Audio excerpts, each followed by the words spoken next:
Hello friends, welcome to YouTube channel education निकेतन।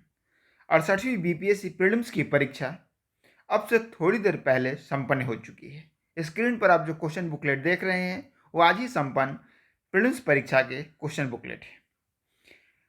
इसमें जो pattern में जो चेंजेस किए गए हैं वो पहला चेंज ये है कि जो ई ऑप्शन था उसी ऑप्शन को इस बार बीपीएससी ने दो हिस्सों में तोड़ दिया है। यानी पहला ऑप्शन होता था उपयुक्त में से कोई नहीं या उपयुक्त में से एक से अधिक।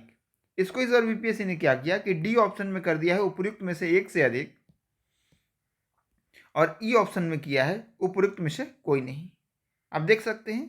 और ये एक क्वेश्चन का नहीं है, जैसे ई ऑप्शन सारे क्वेश्चंस में होता था उसी तरीके से इस बार बीपीएससी ने ई ऑप्शन को दो हिस्सों में तोड़ दिया, डी और ई। जैसे हम लोग पहले कहते थे कि ई ऑप्शन देकर बीपीएससी 6 ऑप्शन दे रहा है, तो उसको ध्यान में रखते हुए बीपीएससी ने ई ऑप्शन को तोड़कर डी और ई दो ऑप्शन बना दिए। सारे प्रश्नों में आप देख सकते हैं कि उपयुक्त में से एक से अधिक और उपयुक्त में से कोई नहीं। ये तो पहला चेंज था। दूसरा चेंज ये था कि इस बार जो प्रश्न पूछे गए हैं उसमें जैसे पॉलिटी के जो प्रश्न हैं तो सारे के सारे पॉलिटी के प्रश्न ट्रेडिशनल टाइप के पूछे गए हैं। जैसे पहला अगर आप प्रश्न देखें, ये सेट ए का प्रश्न पत्र है कि भारतीय संविधान के अनुच्छेद 14 में आर्टिकल 14 में कानून के समक्ष समानता किस देश के संविधान से लिया गया है। यानी आप लक्ष्मीकांत उठाएंगे तो ये शुरुआत के जो चैप्टर्स हैं उन्हीं में से एक प्रश्न पूछा गया है। इसके बाद अगला जो प्रश्न है, भारतीय संविधान को बनाने में कितना समय लगा। ये भी ट्रेडिशनल क्वेश्चन है। राज्य का मंत्रिपरिषद सामूहिक तौर पर किसके प्रति जिम्मेदार होता है।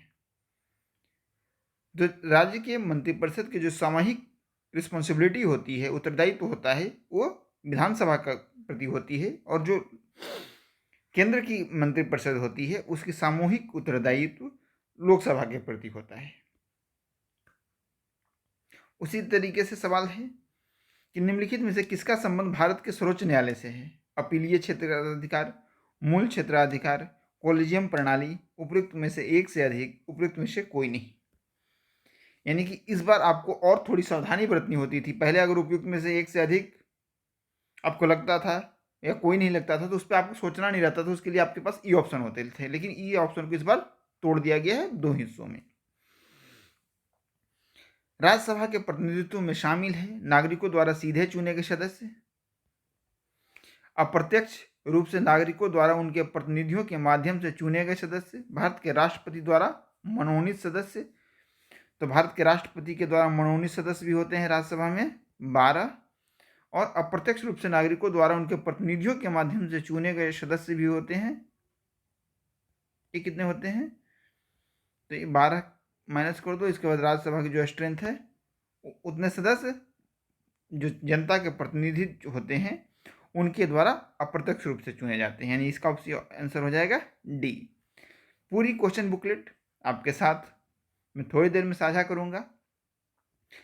परीक्षा ओवरऑल अभी तक जो सूचना मिल रही है शांतिपूर्ण तरीके से संपन्न हुई है। अगर आपके पास कोई न्यूज हो परीक्षा के रिगार्डिंग, आपके सेंटर पे अगर कुछ उस तरीके की चीज़ें घटित हुई हों तो आप कमेंट सेक्शन में बता सकते हैं। साथ ही साथ आपके अनुसार पेपर का लेवल क्या था, मॉडरेट था, इजी था या काफ़ी मुश्किल था यानी टफ था, इस चीज़ को भी आप कमेंट सेक्शन में बता सकते हैं।